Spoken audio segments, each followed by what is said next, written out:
iPhone 6s Plus home button replacement guide. Note that every home button has a unique connection with the phone. Replacing the home button will make you lose Touch ID. The tools we're going to need are tweezers for screw management, a plastic prying tool for unprying connections, a Phillips head screwdriver, a 00 or a 000 Phillips head screwdriver, a pentalope screwdriver, Apple's proprietary pentalope screwdriver, a plastic pick for prying the screen apart, as well as a suction cup. We'll begin by powering down the iPhone. Locate the two pentalobe screws near the charging port. Use the pentalobe screwdriver to loosen the two pentalobe screws. Once they're loose, you can pull them out.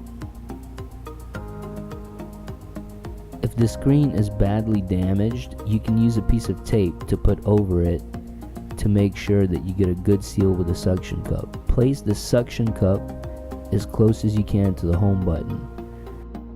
While pinching the frame with your middle finger and your thumb, go ahead and pull with your index finger in the suction cup and insert the guitar pick right near the auxiliary port. Go ahead and tilt it left to right to create the crack. Now go deeper in on the left side and then gradually deeper in on the right side as well. Take your time when you're unclamming the phone. To the right of the top of the battery, locate the shield that protects the screen connections. Go ahead and remove the 5 Phillips head screws that guard the shield. This will allow us to expose the screen connections and disconnect the screen. Go ahead and remove the shield.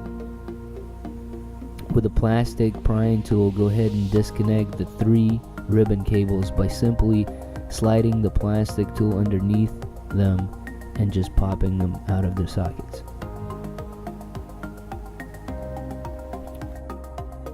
The home button is secured by a bracket that's screwed in with 2 Phillips head screws. Go ahead and remove the one on the right and the one on the left. Now you can just lift up the shield. Now with a plastic prying tool, go ahead and get underneath and gently disconnect the ribbon cable.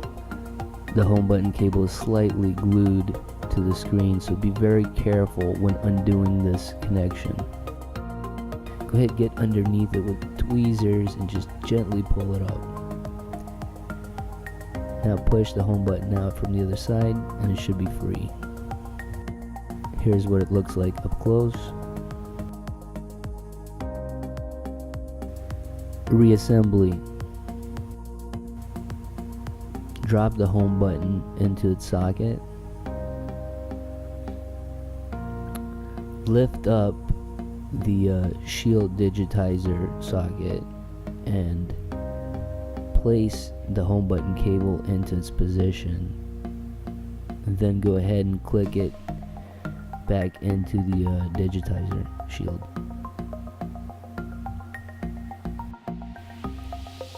Place the home button bracket back into its position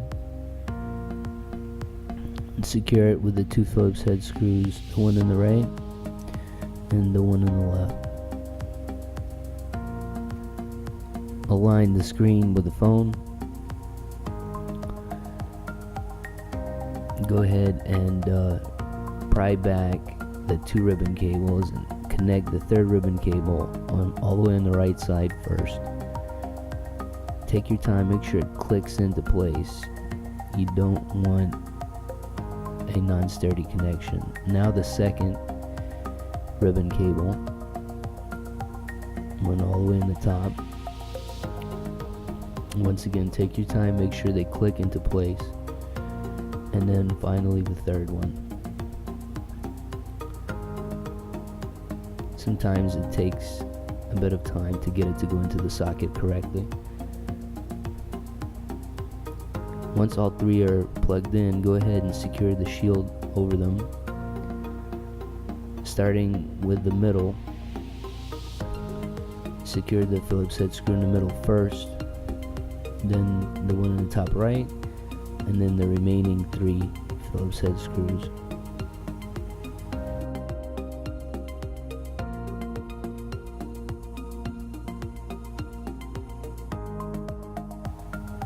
With all of the screws secure, we're now ready to clamp up the phone. Go ahead and pick it up. Starting in the top, tuck it in on the latches first, then start clamping it. Slowly on the left side, start going down and clamping it around the contour. Now turn the phone and do the same from the right side. Clamp it up. Once everything is firm and aligned, go ahead and resecure the 2 pentalobe screws. You can go ahead and insert them into their slots first and then tighten them up. Now power on and test the phone. Thank you for watching. Hit like and subscribe and check out more awesome videos at appledollars.com.